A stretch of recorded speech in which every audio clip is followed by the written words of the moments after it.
But you must accept that the path to victory now is one of violence. Hello, everyone, and welcome to A Cast of Kings, a Decoding TV podcast about the HBO original series, House of the Dragon. I'm David Chen, and I think this show overuses rat imagery, but you already know that if you listened to the last season.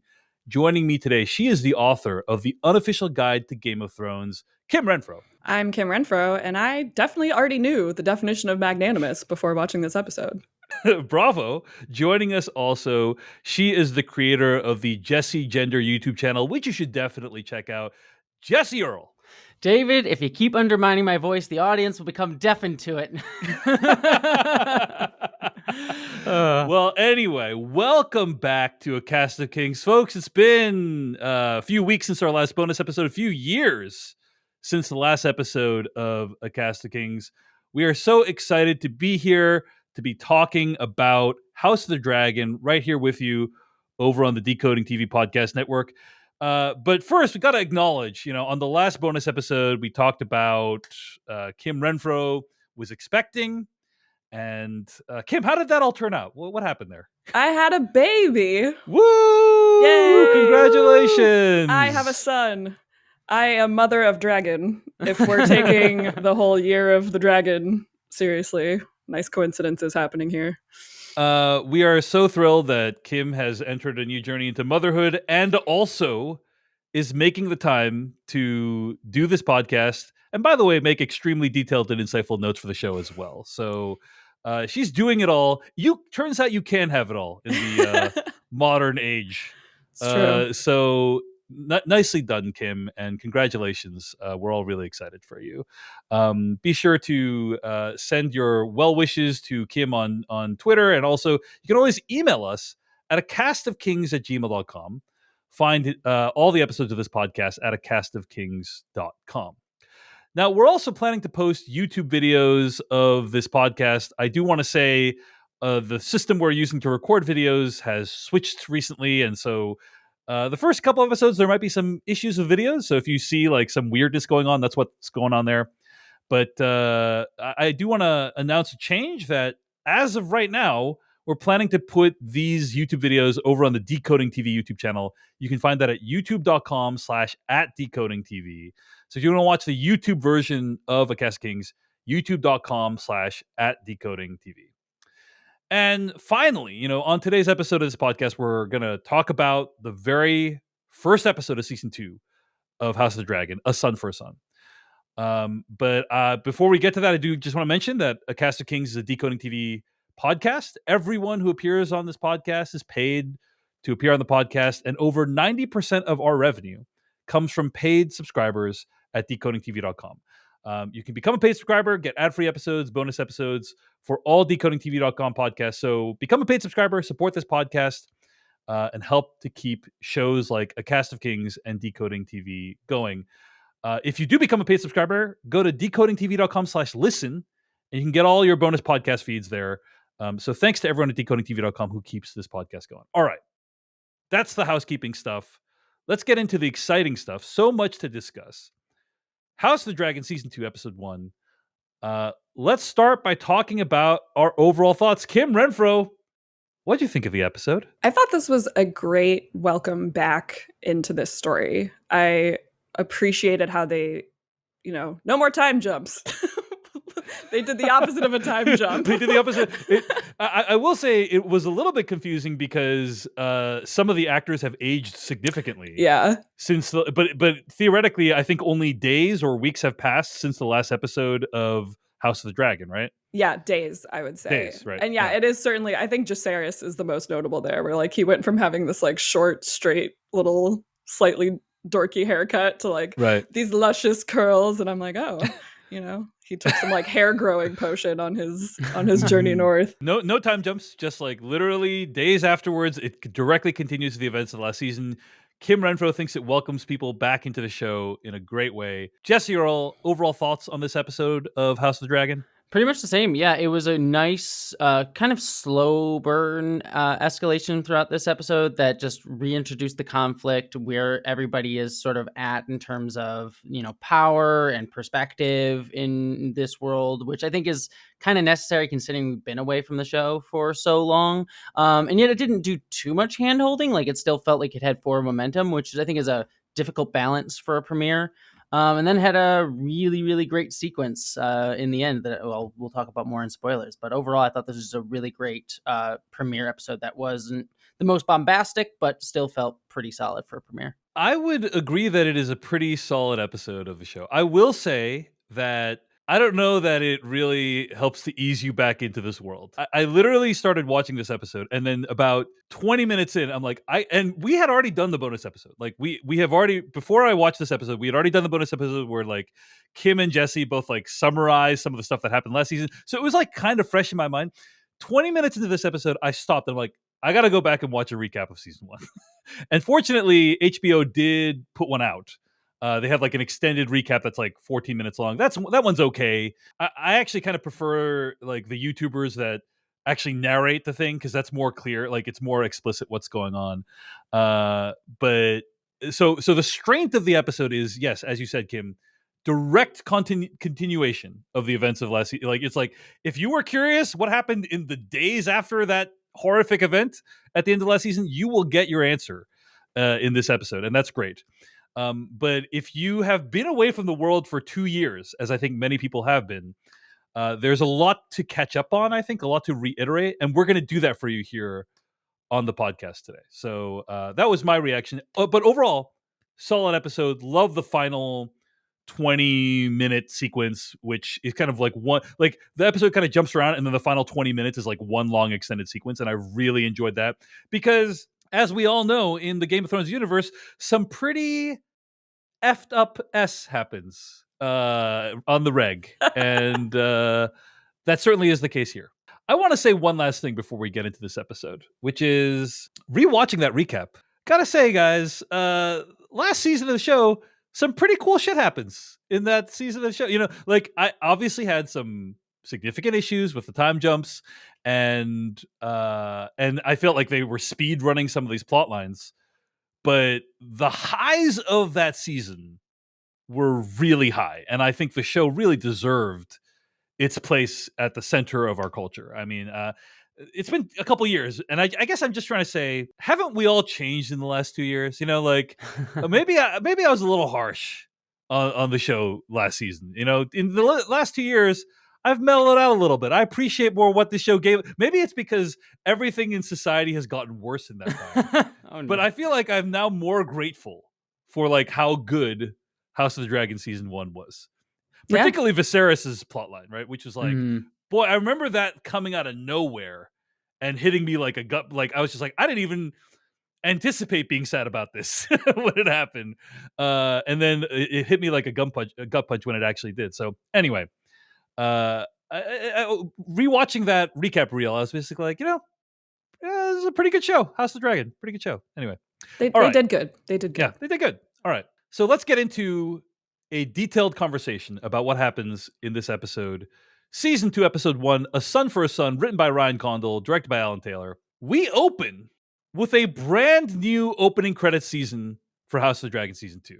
And I gotta say, I thought this was awesome. I love this way more than the season 1 opening credits. Jesse, what was your reaction? Do you prefer the embroidery to the season 1 blood flowing into stone things? What do you think? Oh, very much so. Like, this is way, way cooler. It also is clearer, too. My big problem with last season's one was the fact that even having read the books, it took me a little bit to get, like, what does this one mean? And it really felt like they were aping the original show, like, with the boxy sort of look of it. Right. And especially still using the Game of Thrones theme song, which this one doesn't fix either, to be fair. But this one because Ramin Djawadi wrote the perfect theme song. I like the idea that he just, like, when they submitted it again. Hey, Ramin, can you send send us a new theme song? And he just sent back the original tape, and he's like, I'm taking no further questions on this, right? Yeah, no, exactly. So this doesn't fix that, but again, didn't need fixing. But yeah, it's so much more visually striking. It's much clearer what you're looking at. And I had a lot of fun watching this with my partner as we were playing. It's like, oh, that's this scene. That's this scene. Like, it was just a lot more fun as opposed to last one. We're just like, all right, yeah, I have to like pull up my appendices. Like, okay, I guess that one's this ancestor. Right. I think like it's a lot more fun and engaging, and also kind of acts as a little bit of a recap in and of itself for last season too. So I'm curious to see if this is going to. I'm assuming as events continue, we'll see this tapestry change too. So I just think aesthetically, it's a lot more pleasing. Like last season, aesthetically felt like a blood instrument in terms of the opening credits. This is like, oh wow, there's little fabrics and you can appreciate the little details. Kim Renfro, what was your reaction when you saw this opening credit sequence? I was really happy to see that they had changed it up. I was kind of like, not the music. No, okay, that's fine, that's cool. It's it's to be expected at this point. I don't know if you watched The Leftovers, but that's like one of my favorite other HBO shows. Right. And they would change up the theme song every season, basically. Yeah, which I loved. But yes, I totally agree with both your points that I think it's visually more appealing. Like, you actually want to like sit and watch the entire thing, whereas really I was just binge watching all of season 1, and I'm not normally a credits skipper, and I was like, this one really, it's like a little hard on the eyeballs in terms of like, it's not pleasant to watch the first season, right? It doesn't translate a ton of information super succinctly, exactly as Jessie was saying, as opposed to this one, which it does act as a nice recap. And I like it's the first season is gross. There's like blood and stuff. It's like, and blood is flowing down. I'm like, I don't want to look at this, right? A lot of blood and a lot of like squinting of like, oh, is that a thick line of blood representing another child, or is that just a trickle, or like, and like, what's that sigil? Like, it just it wasn't super clear. So I appreciate that there's like both a bunch of clarity and information and also beauty. And I like that it ties into one of my favorite aspects of the whole series and Game of Thrones, which is the costuming of this show, which is so great. And so I think it like has a nice little link to like the gorgeous sort of detailed embroidery that we see on so many gowns and jackets and tunics throughout the show. So the new credits animation shows a tapestry being embroidered with the history of House Targaryen, beginning with the doom of Valyria and ending with Aegon II being crowned, usurping Rhaenyra's claim to the Iron Throne. Kim Renfro, you want to hit us up with a couple of things in this opening credits that you spotted? Yeah, I loved as you just said, the opening with like the recap of the doom of Valyria, like fire explosions and that whole city being destroyed and like little dragons falling from the sky, very like sad and tragic, setting you up with, again, the vibe of the entire show. And then I loved that they basically recreated a still from the very opening prologue scene in season 1, which showed King Jaehaerys sitting on a throne in Harrenhal with Viserys and Aemma on one side, and then Corlys and Rhaenys on the other, while they were awaiting this like vote box that was being presented. And people will recall that this was the vote that Jaehaerys allowed the realm to make to decide if either Viserys or Rhaenys would be his successor, and everyone voted for Viserys, which is how we got King Viserys' rule for the entirety of season 1. So you see that exact shot, and it's like you can almost tell that they like took like a picture of that scene, and then someone just very carefully detailed the embroidery of it down to like the costuming that they were wearing. And then they also did this neat square showing basically like the two opposing crownings of King Aegon and Queen Rhaenyra in the final 2 episodes of season 1. And underneath those squares, we see the 2 different methods that Team Green and Team Black use to basically announce or try to announce their ascension to the throne. Under the Aegon square are little ravens, which we know Otto was sending off ravens right away, basically to all of the lords of Westeros, saying, hey, Viserys is dead, and all hail King Aegon, second of his name, rightful heir to the Iron Throne. under Rhaenyra's square, we see the little dragons, which represent her messages that she sent with her sons, Lucerys and Jacaerys. And then there's also a third dragon, which is Rhaenys on her dragon, and she was sent to patrol the Narrow Sea. That was the order given in the season 1 finale. And then in this episode, we actually see Rhaenys like returning from that mission. So it's just like cool little narrative details like that. And then Rhaenys of course, is King Viserys's cousin. Am I remember that correctly? Yeah. Okay. The queen who never was. Yes. Yes, exactly. And then it ends with basically what was the final event of season 1, which was Prince Aemond, who is brother to the usurper King Aegon, killing Lucerys and his dragon Arax on Vhagar, which was the big tragedy and that sort of final emotional blow dealt to Rhaenyra in the season 1 finale. So again, exactly as Jessie said, sort of serves as a recap, bringing us fully up to speed. And then we start with the episode and it's like, boom, we're in the immediate days after the death of Lucerys and seeing the fallout from that. I think one of the things that was very mildly confusing to me is Aemond is a separate person than Aemon Targaryen, right? So just like I'm going to try to enunciate the Aemond whenever we say it, because Aemon is the old guy that Jon Snow met at the Wall. Yes. In Game of Thrones, right? Yeah. So, all those Targaryen names, man. I was going to say, if you're trying to get Targaryen names straight, you're going to be here for a long time. I think also the show doesn't really do much to help you. Like it's just kind of like, hey, we're going to name a bunch of these characters similar things. There's an Eric and an Eric as well that are brothers. That one kills me. Twin brothers. And it's like, I think the show has renamed characters in like Game of Thrones. I thought renamed some characters, right, to make it more clear who they were. Asha and Osha got turned to Asha and Yara, right? Exactly. Instead. Mm-hmm. So Game of Thrones is not above it, but there is just like, hey, we're not going to help. We're not going to do that in House of the Dragon because it's written in the history books of Fire and Blood. So like, unfortunately, no help with the name stuff. But we'll try to like. Basically, what I'm saying is. For those who are extremely familiar with the universe, I'm sorry, this might be mildly annoying, but I will try to repeatedly clarify who is who as we go through the show. Aemond and Vhagar. Aemond is the guy with the eye patch, long blonde hair. Hard to miss, as somebody in this episode indicates. But yeah. All right, let's talk about what actually happened this episode. Kim Renfro organized the notes into Team Black and Team Green. And I think it's a great way of kind of approaching the events of this episode. Team Black basically being Rhaenyra's crew, right? And Team Green being the Hightower crew and, the other, the Hightower crew, right? So Team Black, we begin with the Stark musical theme playing as a raven flies to Winterfell. Did you guys get chills? I got some chills from this because I don't think did we see Winterfell in House of the Dragon season 1? I don't think we did, right? No, we saw some Starks show up at King's Landing, but I don't think we ever saw Winterfell. So it was cool to go back to to Winterfell again. We see that Jacaerys is meeting with Lord Cregan Stark. Jacaerys is Rhaenyra's kid, right? Yes. And they are. This is picking up the story shortly after the events of the season 1 finale. Cregan Stark is the current ruler of Winterfell and Warden of the North, and we see the ritual happen for sending men to the Night's Watch. We then go to visit the Wall. The ritual being like they choose 1 out of 10 men, if I recall correctly, right, to go to the Wall.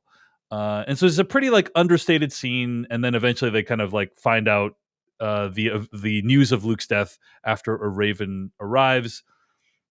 Interesting scene to start with for this season. Kim, do you have any reaction to how they opened the season? Yeah, it really felt like they were doing a nice little emotional tug on anyone who is missing Game of Thrones or who might have been missing like that slight element of, the Jon Snow of it all and House Stark and Arya. Like even like Ned Stark, like the fact that Cregan, also it might be Cregan. I'm so sorry. Someone email us, as I know you will, and tell us if we're doing that wrong. castofkings@gmail.com, care of Kim Renfro. Yeah. All of the emails are just going to be just name corrections. Yes, name corrections. But the fact that he like literally has like the same little like half up hairstyle as Ned Stark and is speaking in that like northern accent, which we know from Game of Thrones from season 1 originally that basically that's Sean Bean's like natural accent, and they made everyone else who was going to be a character from the north match that accent for like in-world continuity. So even just hearing him talk about like oaths and duty and like everything in that particular little lilt was I loved it. I was like, it's like how when Gal Gadot had an accent, and then they made everyone on Themyscira have like basically her accent, kind of the same deal, right? Exactly. And I definitely felt set up for me to like immediately feel a little bit of emotion, and I was like, yeah, this is working on me. So way to go, everybody. Also, I loved seeing Ice, which is we saw Ice is the great sword, the Valyrian sword of House Stark. We saw that in the pilot of Game of Thrones. Ned used it to behead one of the presumed deserters from the Night's Watch. Later in Game of Thrones, it got melted down by the Lannisters, which was really sad, but then turned into 2 different blades, Oathkeeper, which was Brienne of Tarth's, and Widow's Wail, which was Joffrey. And so like it was very distinct, like on this like young, because Cragen's supposed to be in like his early 20s, basically, like a much younger lord compared to maybe some of the others. So like you can tell like the scale of this great sword is like massive on his back, because like he's not quite a full-grown man yet. So all those little details I just thought were nice little candy for us folks maybe missing House Stark in this show. There is a scene where Rhaenys returns to Dragonstone on the dragon Meleys. Is that what the dragon's name is? Meleys. From patrolling the Narrow Sea, which you indicated already. Daemon is out for blood. He wants to go to King's Landing to kill Vhagar and her rider. But yeah, they have a little kind of conflict, which is something that's going to happen throughout the episode. Is people disagreeing on how much. How aggressive they should be in the upcoming war. Jessie Earl, any thoughts on this opening scene with Rhaenys and Daemon? Yeah, well, 2 things just to bounce off what you just said there. Just thinking about because I also watched Doctor Who, and one of the discussions in Doctor Who recently was about like nuclear weapons, and then there's also been talk in the UK about nuclear weapons. So just this aggressive talk about the dragons and how aggressive to be, and comparing the dragons to nuclear weapons as they've been as a metaphor. I was just like, oh, wow, that's sadly topical, unfortunately. But then also, too, something that I found really kind of funny here that kind of goes back to the opening credits, too, was Daemon sort of chastises Rhaenys at one point, being like, you didn't take your chance to kill all the Greens when you had the chance, referring to when she sort of came up from under the ground with her dragon, which was such a big thing by a lot of fans last season. I remember just being a big criticism, like, why did she just kill them all there? So this was felt like it was a little bit of a lampshade that I found kind of funny at this particular moment. It's like, oh, Daemon is speaking for the people. Right. I mean, what was our headcanon explanation for that? Was that she just didn't want to kill all these theoretically innocent young people, right, in that moment? But she did just kill a whole bunch of civilians coming up from the ground. Yeah, I don't think it was a mercy thing. I think it was, I if I remember correctly, our sort of explanation / what I think is that she's I guess she doesn't care as much about killing small folk, but killing your own kin is considered like a very specific sin with the gods. And so like that would have been one hesitation. And second was like, she knows that would have been the actual beginning of like a war or a massive conflict over this line of succession. And I think she just did not want to be the person to start that on behalf of Rhaenyra, which at that point she wasn't even really on Team Black yet, if you remember, because she was still feeling salty about the fact that she thinks Daemon and Rhaenyra had her son killed in order to like conspire to marry one another. Right. And so, yeah. When in fact, theoretically, the son isn't dead. Right. They just killed some random dude and used that person's body to take the place of a son. Right. Yep. Exactly. Which, by the way, I'm just going to say was not made clear in the recap of the HBO recap I watched. Made it seem like they actually killed her son. Oh wow. They didn't include that final scene of him escaping. So I was like, interesting. I had to pull that one for the old memory banks, guys. So anyway. So we're told that Rhaenyra has been flying around Storm's End for 10 days trying to find Luke's body. And why don't we just mention that scene right now? Is like there's a scene where she shows up and finds like a piece of the dragon that Luke is riding, Arax, and finds Luke's clothes. Gotta say, in general, I think the dragons look pretty good this season. I think they look pretty convincing. When she like dismounts, it looks a little bit weird, but like everything else, I thought looked pretty awesome. And it was just cool to see the dragon interacting with so many people in the way. Like the dragon shows up and everyone just gets the F out because it's like we're terrified this dragon's gonna kill everyone. And it's like an appropriately emotional scene when she finds Luke's stuff. You can see she's really mourning, and it's obviously something that's given a lot of attention this episode. Kim Renfro, any reactions to that? I loved the little emotional moment where you feel the bond between the dragon and their rider, where like Cyrax is mourning with her. Like he sort of like lets out this cry almost in the same way that you might imagine like a pet kind of like whining at the sight of their owner being also really sad. And yeah, I love that. We know from last season, one of the few things that George R.R. Martin had specifically requested of Ryan Condal and the showrunners was to make the dragons more distinct and more colorful so that you can like really tell them apart. And I think that I was already noticing that. It was a little tough for me, honestly, in season 1 to still tell the dragons apart. And I feel like even in this episode, I'm getting a much better grasp on like, oh yeah, that's definitely Cyrax, or oh yeah, that, like the wing of Arax was like definitely had like this like distinct bluish color to it in a way. So I love all those details. Vagar's wings have all these holes in them, right? Yeah. And it looks really badass, right? When you see Vagar flying, and I think Vagar is enormous, if I understand. Or she, okay. Did I say? did I say he? Just wow. now? Yeah. Way to not undermine the patriarchy. I gotta check my biases. Misgendering dragons here. Come on. Gotta check my biases. That's my bad. Anyway. Vagar is definitely a known female dragon. There are some dragons where it's like it's not known what their sex is, and like it's speculated. Even it's like a small detail in Fire and Blood that when Jacaerys goes to Winterfell, that like there's one account that says that his dragon might have left a clutch of eggs somewhere in Winterfell, and that's like part of this like lore. It's led to a lot of fan theories about like whether or not there could be a dragon at Winterfell like years and years later, but then like other accounts are like, but we're pretty sure that Vermax is a male, and so like that story must not be true. So anyways, little side note there on the sex of dragons. Yep, indeed. All right. Well, I will make sure to use some gender neutral pronouns for the dragons from this point forward. They or them. Anyway, before we go to Team Green, there's a brief scene where we see Corlys, right?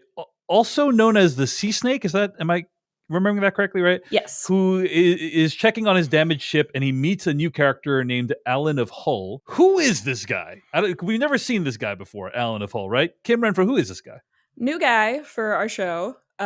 He's pretty much just one of the sailor/soldiers who serves in Corlys's mighty navy. And as Corlys mentions in this episode, he was the one who saved Corlys. Because if you might remember in season 1, there was this whole off-screen drama with Corlys where we didn't see him, we didn't see any of this take place, but we heard that he had been like nearly fatally wounded during a battle against the newly resurged Triarchy. And people were like very worried that he was going to die. That was the whole petition to see who would be the new heir of Driftmark that led to Viserys's like epic walk down the throne room to defend Rhaenyra. That was all predicated on the fact that people thought Corlys was about to die because he was so he had been wounded so badly and was so close to death. So this is the scene where we learn that this guy, Alyn of Hull, like very clearly saved his life, like pulled him out of the water and enabled him to now be, albeit limping around, but on the mend. And so yay for Alyn. Yeah. I'm looking forward to how this develops. I gotta say, this was one of the more confusing parts of the episode, like having not had the first season super fresh in my mind. Was like, where did we leave Corlys off last season? Who is this guy? Are they talking about stuff we saw? Like, and most of the stuff they're talking about happened off screen, right? If I recall, right? So, so if you were mildly confused, then you're not alone. But Clearly, they have a close connection, and it's probably going to develop further in the episodes to come. All right, we will talk again about Team Black. Team Green. We see Aemond patrolling King's Landing on Vhagar. I really appreciate the fact that this show makes really clear that dragons can be killed. You know, like, because it makes it so that they're not a completely overpowering force, that like they have to, if you attack with a dragon, it's at risk.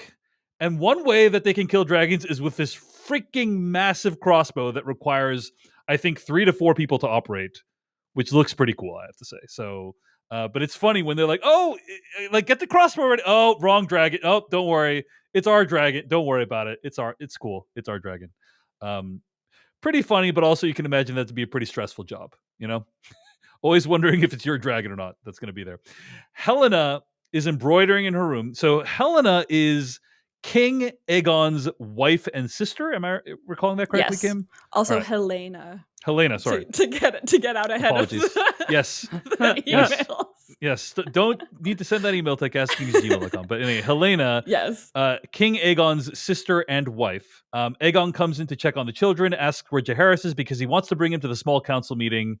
And there's an awkward exchange where Helena says she's afraid of rats. But is she talking about the animals, or is she talking about something else? We know Helena, all throughout season 1, pretty much all she did was mutter strange, like, phrases and what are effectively little prophecies under her breath that no one was paying attention to. You know, she said in season 1 that Aemond would get a dragon, but he would have to lose an eye, and then boom, he gets his dragon and then has his eye slashed out. She said something else about like people should fear the beast beneath the boards, and then Rhaenys pops out from underneath everyone at the dragon pit. And so yeah, this was another, you know, it's immediately resolved in this same episode where she says she's afraid of the rats, and then we learn much later on that there's a whole rat catcher tie-in to a tragedy that will befall her and her little babies, which we will get into later. Indeed.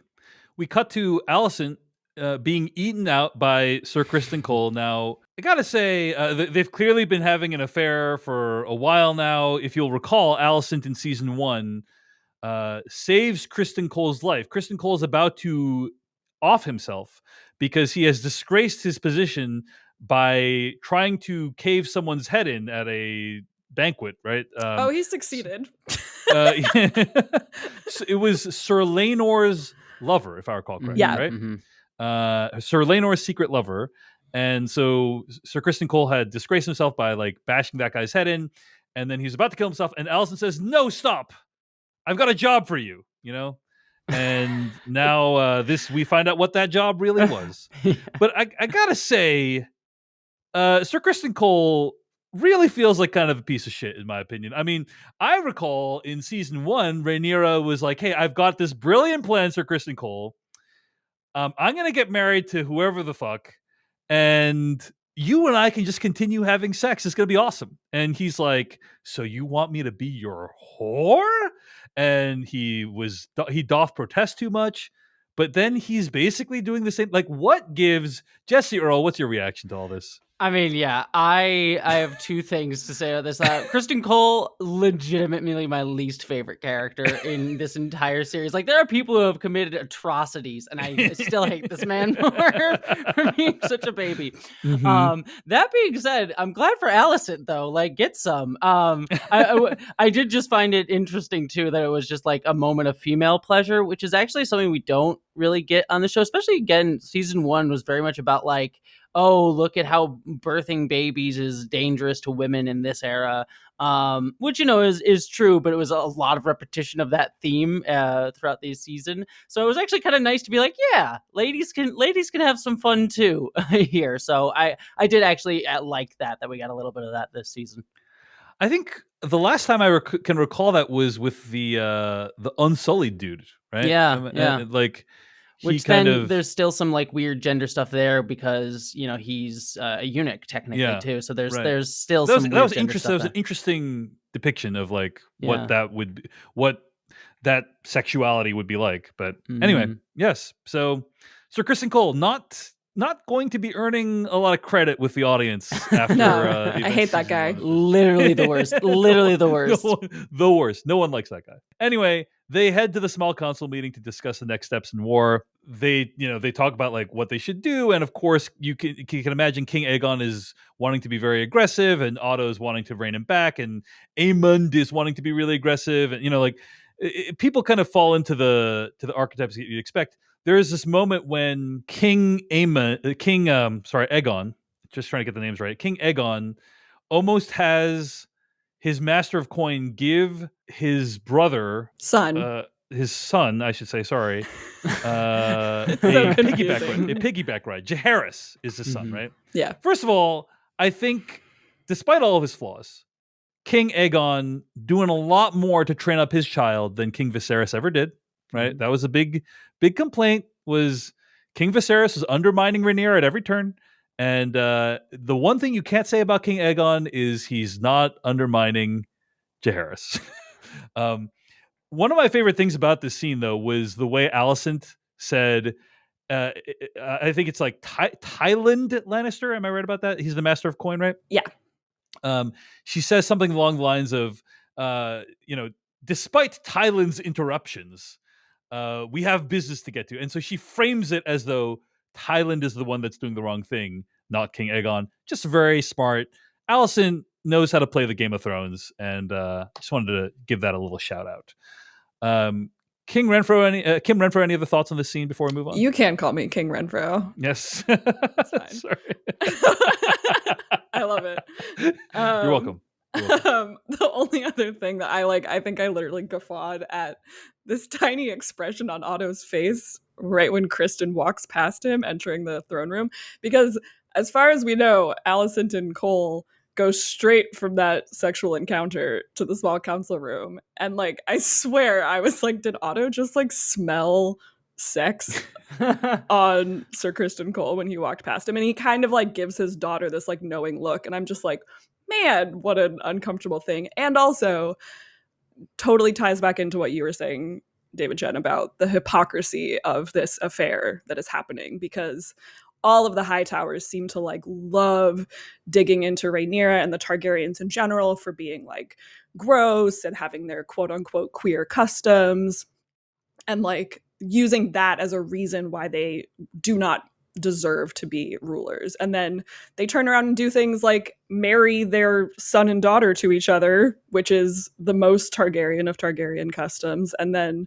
Alicent and Cole doing this, and Otto seeming to possibly know about it and choosing not to say anything, which I just thought was interesting. And also just, well, you've always been anti-Team Green from the beginning, Kim, so I expect nothing less. I have. Thanks.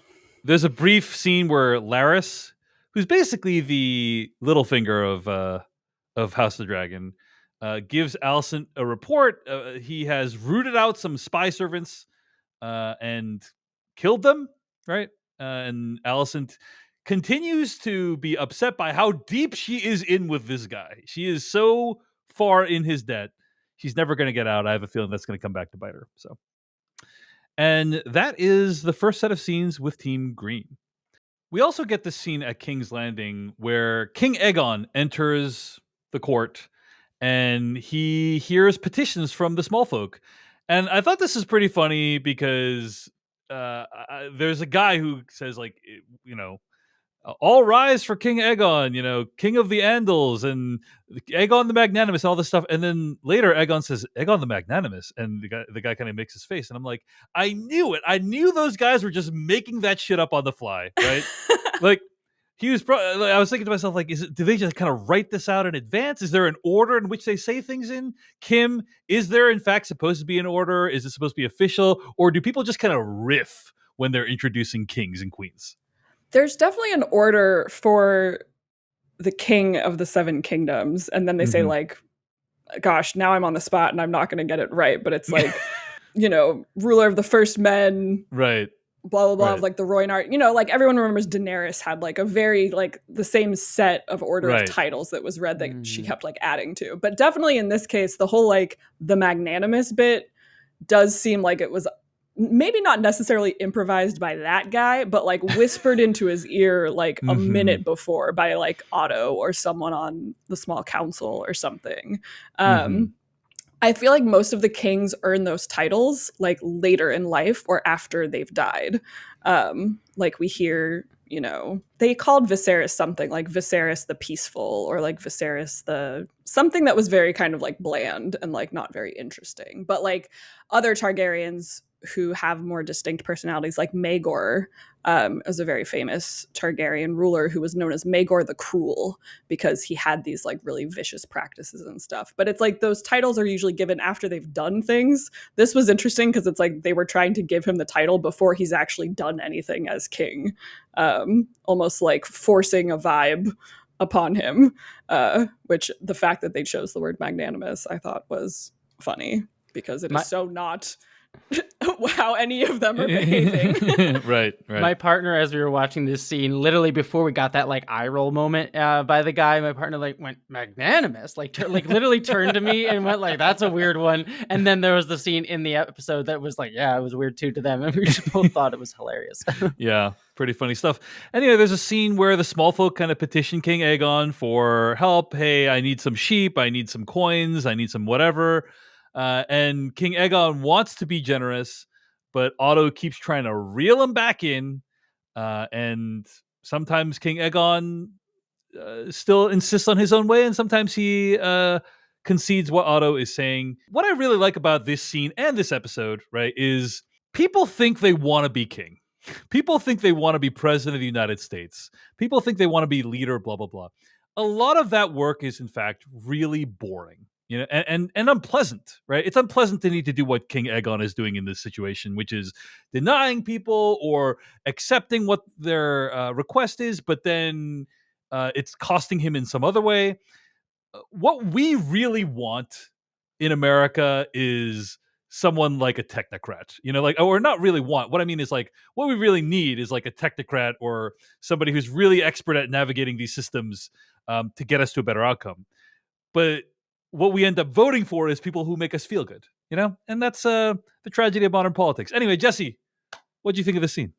I agree with you on that, but I also really liked how they portrayed Aegon here, because last season he was portrayed a bit more like a mini Joffrey, like he was just portrayed as a complete asshole. Whereas here he's portrayed more just like a teenager who wants to do good, but has other interests. Like even the scene before with the High Council, like he's kind of more interested in his son being playful, and it comes across as assholish, but like you also get the sense that he's kind of excited to be a dad and like seeing his kid be playing around, and that's what his interests are. And I think that's perfectly understandable for like someone his age and who's not really interested in the concept of ruling, as we saw last season too. And then so we get this scene where he's actually trying to be actually magnanimous to the small folk. Like he actually does try to be magnanimous in the scene, and Otto sort of puts him down. And then even later on, there's a quick bit where we come across in a later sequence come across him where he's just chilling on the throne with his other friends, and it was very much like I turned to my partner to that, you know, it's just like he's just very much giving teenager vibes, like, yeah, I'm gonna chill with my bros by the like at the throne, like why not? And so it's just I actually really, as someone who is Team Black, I actually really enjoyed this characterization of Aegon. It actually humanized him more as just a teenager who really isn't really suited for this, and actually in any other context seems like he would just be maybe a bit of a dick, but just like a normal kid, and is kind of put in this situation. So I just really loved his characterization this entire episode. I agree. I think it's great that they're taking this character in a different direction than, as you said, like the Joffrey direction. I do think it's quite a marked change from what we saw from the first season. And yes. Even though theoretically, again, this episode takes place days after the events of the first season. But I also salute the show writers and runners for saying, hey, like, what is the more interesting dramatic path for this character? And it is kind of a mildly incompetent person trying to do good and stuck in a challenging situation. That's more interesting than everyone fucking hates this kid. We really want him to die. You know, like that's they've already done that. They've already done that to great effect. And so I think they're trying to do something else, and I admire that.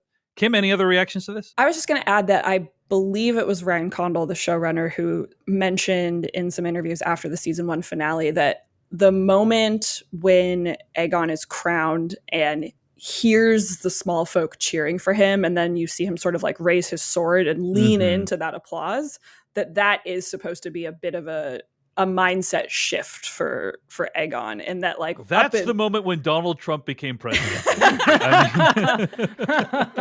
Oh god, it's like the opposite of the Obama correspondence dinner moment, you know? That's the moment when King Aegon became king, pretty much, right? Exactly. Yeah.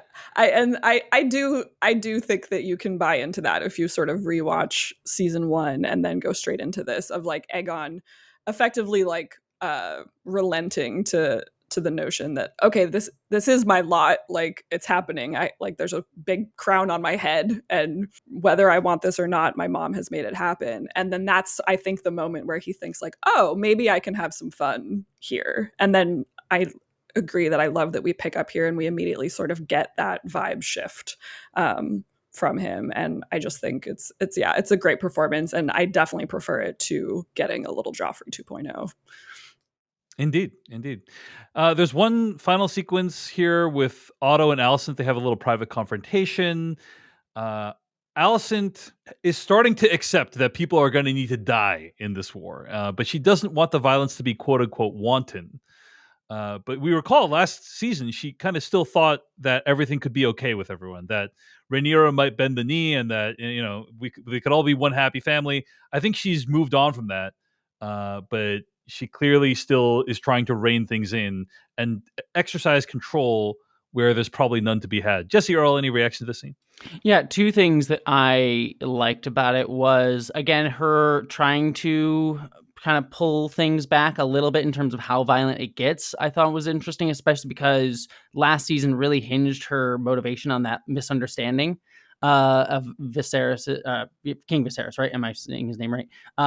His last words, which I always found very frustrating. I hate misunderstandings leading to like big momentous events like that, especially one kind of contrived. So I did like that at least her motivation still here seems to be less like, I want to destroy everything because that's what he told me to do, and still more trying to be measured. And then I also really loved the conversation again about her voice as a woman in that council, which I thought was a much more nuanced understanding of women's place in this world than we kind of got in season 1. Like season 1 very much had like a discussion of the patriarchy, but it felt more like broad strokes understanding. Whereas this sequence, I think, was really, really good with her pointing out, like, if you undermine me at every single point as the man in the room, people are just not going to listen to my voice at all as a woman. They're just going to completely dismiss it every single time. And I thought that was a really nice and nuanced engagement with how women have to like constantly fight to be heard in a room full of men in a space like that. So I thought this scene was really, really good for Alicent, who, again, as someone who has been Team Black all the way, I think added a lot more nuance to this side than we got in some of the scenes in season 1.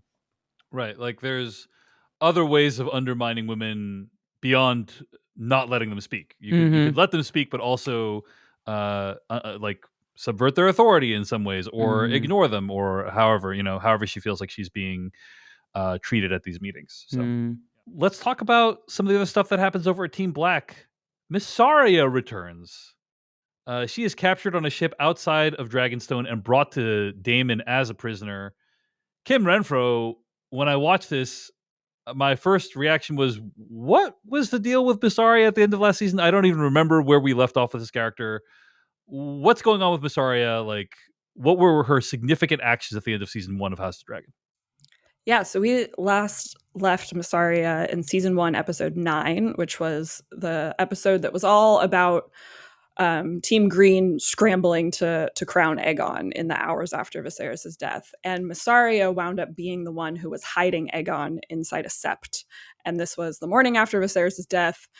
Alicent went to go find her son, and he was like, oh, he's not here. He was going and doing nefarious things out in the city last night. And so there was sort of this like, ticking clock structure to who's going to find him first, and then therefore get to control the order of events that happens to get him crowned.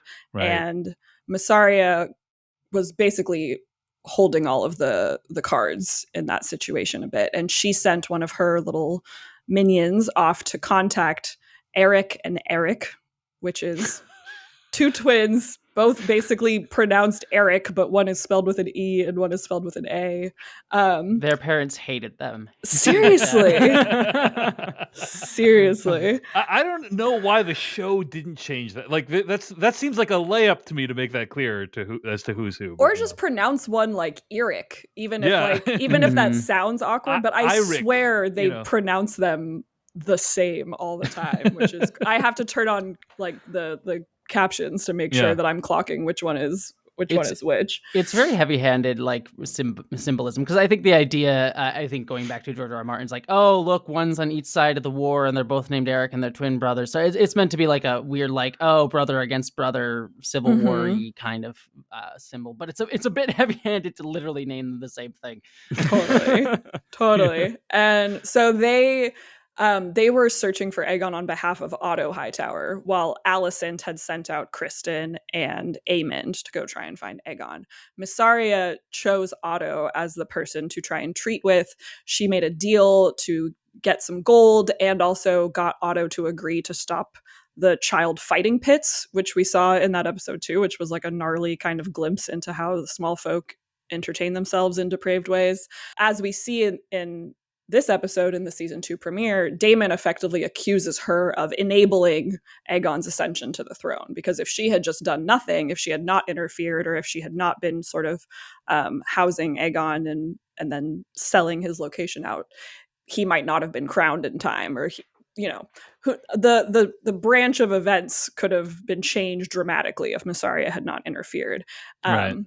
And anyways, so that was her role in that. And then we saw that because Misaria acted on behalf of Otto, then Alicent, and therefore Larys, like that little team within Team Green, got retribution against Misaria by burning down her house. And then we also learned in this episode, Larys had like all of her minions executed that he could track down and find.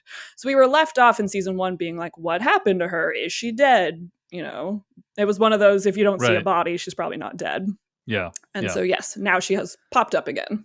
So essentially she helped the Hightowers out, and it ended up going badly for her, right? Yes. And that's why she's in a ship trying to stow away. Yeah. And then she's discovered, and she bargains with Daemon eventually for her freedom, right? Like, what is the bargain that they strike? Basically, he comes to her after Rhaenyra returns from searching for Luke's body, finding it. The only words she can utter at her small council table is that she wants Aemond, the implication being she wants vengeance for Luke's death. Yeah. So Daemon decides to go to Misaria and say, hey, you were just effectively like the Varys, like the spider. They called her the White Worm in King's Landing. You must know of people in King's Landing who can get around unseen, effectively assassins. So Daemon says, if you give me that information, aka now enable me to go get retribution, I will free you from the prison that I currently have you in Dragonstone. Yeah. And it seems like she accepts that deal. A couple of the scenes before we get to kind of the final sequence in the episode, there's a brief scene with Eric talking to Daemon kind of blames Eric for his actions, but Eric brings up a very good point, which is that their job was to protect the whole of the royal family. What do you do when the royal family turns on itself? I love that he points this out, because it is really difficult when two separate people from this group issue the same claim to the throne. Like, what are these other people supposed to do? It's very difficult for them to figure that out. And of course, everyone like Daemon thinks you should be on our side, but it's not clear. It's not clear. And so I like that Eric points that out. There's also like a few scenes of mourning. We see Jacaerys return home, and they kind of share a moment where they grieve the loss of Rhaenyra's son. And we see like lighting candles from both sides, and how both sides are like worshiping, grieving, mourning, etc. And all that leads up to the final sequence where they infiltrate King's Landing. So any other thoughts before we get to the final sequence? I just loved a small little detail in the funeral scene for Luke, which was that Joffrey, who is another of Rhaenyra's little children, he throws a little horse toy into the pyre into Luke's funeral pyre. And that little toy was featured very prominently in a scene in season 1 where everyone was at Laena's funeral. So Laena was Corlys and Rhaenys' daughter and one of Daemon's wives, his second wife, technically. And in that scene, Corlys is talking to little Luke and saying, like, you're going to be the Lord of Driftmark one day because they've named him heir. And he says that he doesn't want to be Lord of Driftmark because if he is, that means everyone else is dead. And it's like this kind of like one of those things where like a kid says something very poignant at a funeral type moments, and Corlys kind of like takes that in. And I just think it's some tragic irony that now Luke is the one who died and everyone else is having to mourn him too early. So the final sequence of the show, one long extended sequence where they infiltrate King's Landing and theoretically try to kill Aemond, the eye patch kid who kills Rhaenyra's son. I really liked this whole sequence. I liked that, we started the episode bouncing around all these different characters, and then this final sequence is just like we're following one storyline for an extended period of time. I thought it was very effective. But yes, Daemon sneaks into King's Landing and finds 2 men who are known as Blood and Cheese, aka one guy who is known for rat catching and one guy who is a City Watch soldier known for his bloodthirstiness. Gotta say, if somebody offers you money to assassinate someone, you should try to run away as quickly as possible because there's no way that's going to end well for you, I don't think. Even if you succeed, your reward's probably going to be they kill you to tie off the loose ends. You know what I'm saying? So I'm just saying, like, it's a bad situation. And my red flags are going off left and right when Daemon is offering him this gold. And you'll get the other half when you finish the job. Yeah, okay. I bet that's not going to happen the way that you say it will. So anyway, I'm just giving out free advice here on the podcast is what's going on. So, all right. We see Aemond and Criston plotting in Aemond's room. I didn't really follow what was going on here. Kim, like, what was the nature of the plotting other than they're like trying to like make moves theoretically without the council's permission? Like, what was going on here? Could you detect that? Yeah, they were just name dropping a lot of like minor castles basically that are all just north of King's Landing. And so they were effectively laying out a strategy for sending out the soldiers, the army that they do have amassed around King's Landing, and basically dropping castle to castle with Vhagar in tow to threaten everybody to bend the knee to Aegon, and then like adding to their army as they go to basically try and take over that central sort of the Crownlands and Riverlands area of Westeros.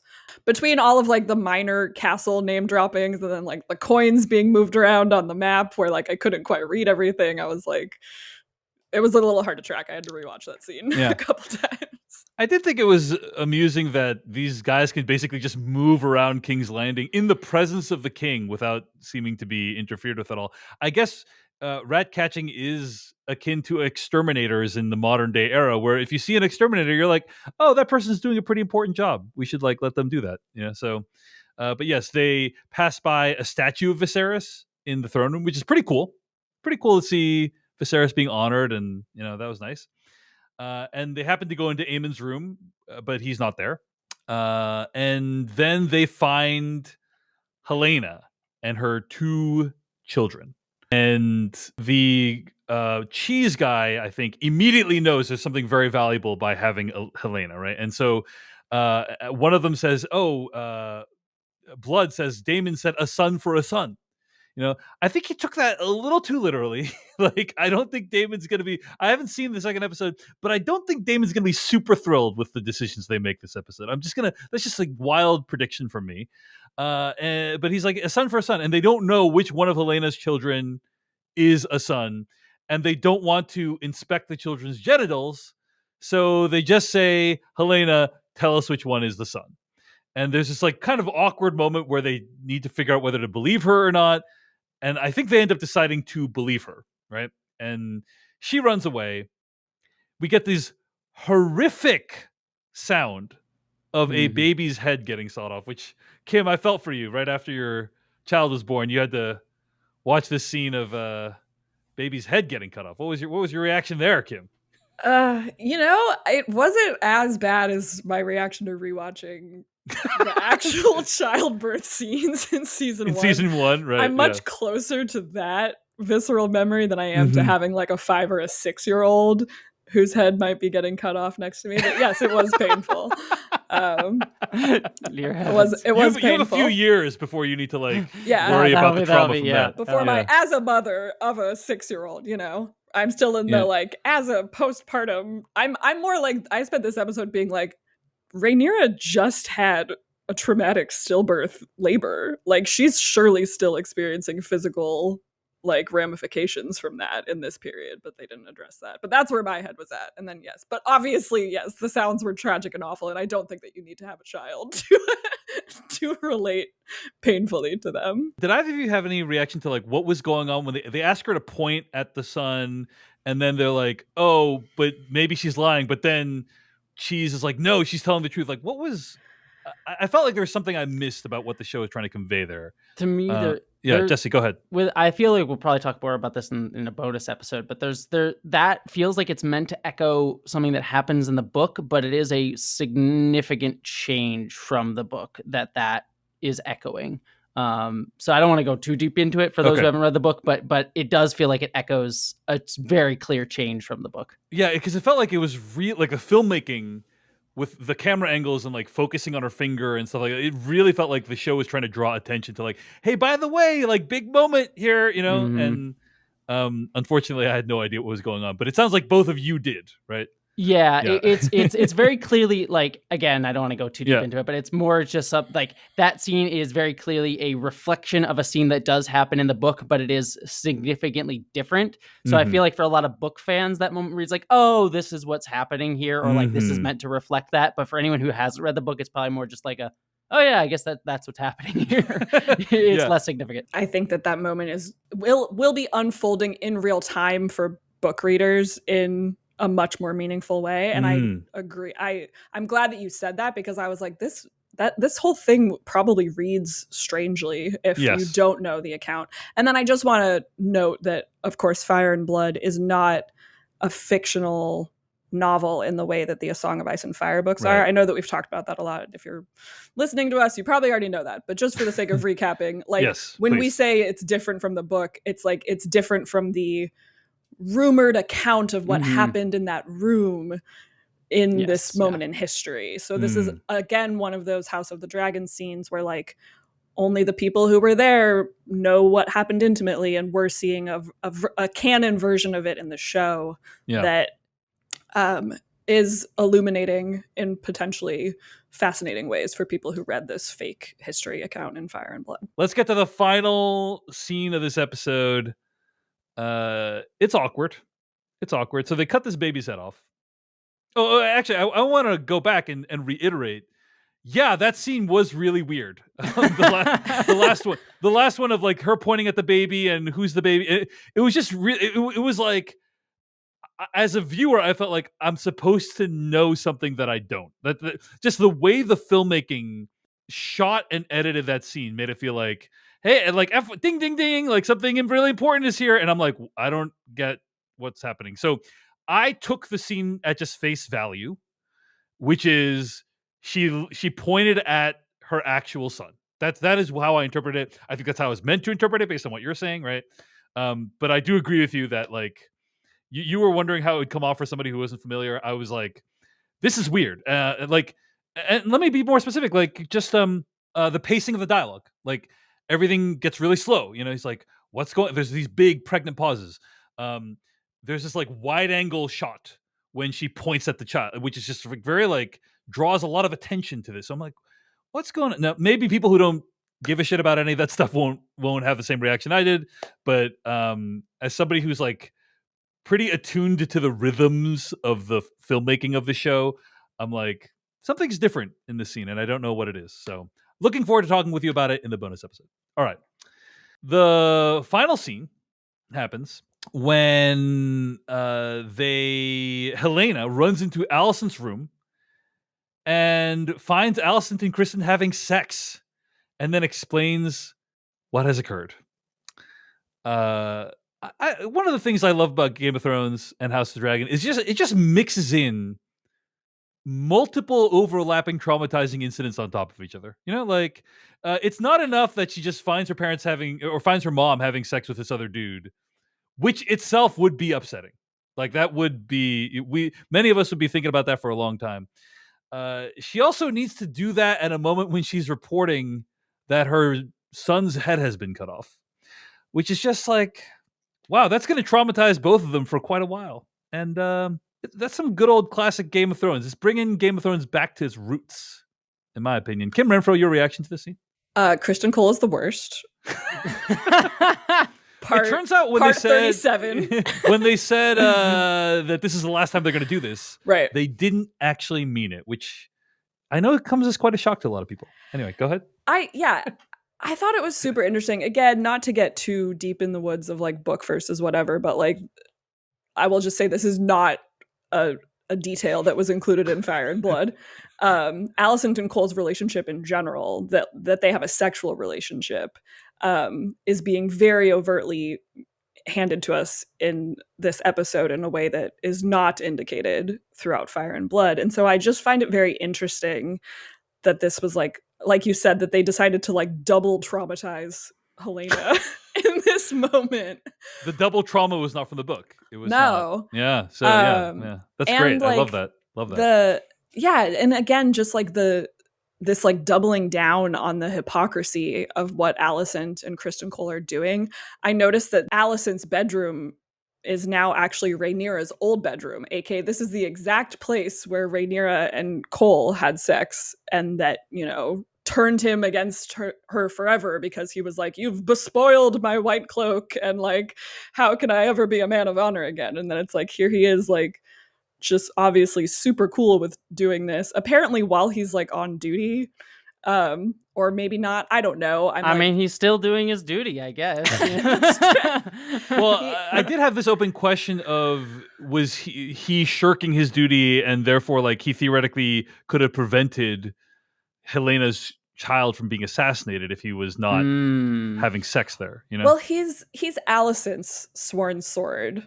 So I think, again, in the same way that he was Rhaenyra's sworn sword and he was supposed to be standing watch outside her room, instead he was inside having sex with her. And therefore, like, Helaena running to get help, because again, Helena's not only running away from the sound of her son's head being sawed off, but like she doesn't know that those guys aren't going to follow her or like continue to try and go on a murder rampage or something. So she's also like seeking shelter, and the fact that instead of running into a Kingsguard guarding her mom's bedroom, she ran into the Kingsguard fucking her mom, and then like having to sit there clutching her daughter, being like, the boy is dead. And it's just yucks on so many levels happening. And but that's what I was going to say about the fact that Alicent's now in that bedroom, because Helena's bedroom is now the queen's bedroom. So just as Jessie was outlining in that small council scene, I think that this is another tiny layer to the way that Alicent is effectively, like, her station has been lowered since where we saw her in season 1. She's no longer the queen.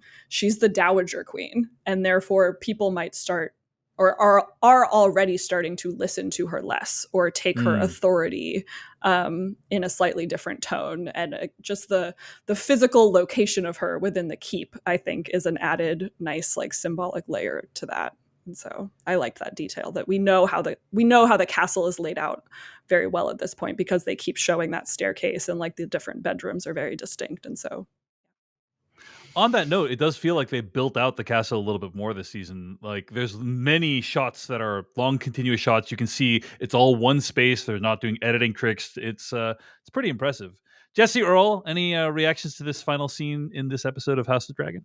No, I think Kim got most of what I was going to say about it. I was also going to call out the long takes. I did really like the filmmaking here. There was some really nice tension that kept you with the characters as we were going through the space. And it, again, felt like them showing off a little bit. Like, hey, look, we've got built out so much of this.